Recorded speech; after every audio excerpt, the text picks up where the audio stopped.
కాదురా మడిగోయలు అంటే ఎక్కడ పోతివా? నా లవర్ ఫోన్ చేస్తే వెళ్ళిపోతే. నీ లవర్ ఫోన్ చేస్తే వెళ్ళిపోతివా? పిల్లాకుడు ఎవడు కుక్కేవుడు నీకు నా లవర్కే రేపు పొద్దున్నే నీ లవర్కి నీకు ఎవడురా పిల్లాకుడు వేస్తారో? మీ ఇంట్లో ఉండదా భీమా? ఎత్తుకొని పోతా. మీ ఇంట్లో ఉండదు భీమా? యాటికి ఎత్తుకుపోతావా? అప్పుడే 7 భాగాలు పెడతావా? నాకు రావాల్సిన నాకు ఆస్తులు గీసులు అంతా రాయిచ్చే భీమ్ మూటలు సపరేట్ చేసి కావాలి ఎత్తుకొని పోతా. ఎవరుంటారు నీ ఇంట్లో?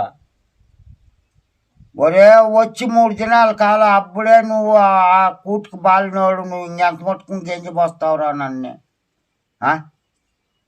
ఏరా 3 దినాల కాలం అప్పుడే నీకు అంత లవర్ వచ్చేసి నువ్వు అంత బిన్నే పెద్దోడు అయిపోయినావా? అయిపోయినావు కదా? అయిపోయిందా? దినం మధ్యాహ్నానికి చంపేస్తా నీ లవర్ని కూడా. నా మీద చెయ్యి వేస్తే మనకు నా లవర్ వేసేస్తుంది నిన్ను. నీ లవరా? ఎట్లా లవర్ పెట్టినవరా నువ్వు? నన్నే గుద్దిందంటే వెళ్ళిపోతావు అట్లే. నిన్ను కూడా గుద్దుతుందా? అట్లా దాన్ని చేసుకోండి. అంత దప్పంగా అంత లావుగా పెట్టుకోవడావు. లావుగా కాదు, సన్నగానే ఉంది. గుద్దింది అనుకో వెళ్ళిపోతావు ఒక పెట్టికి. అట్లా లవర్ సంపాదించినవా?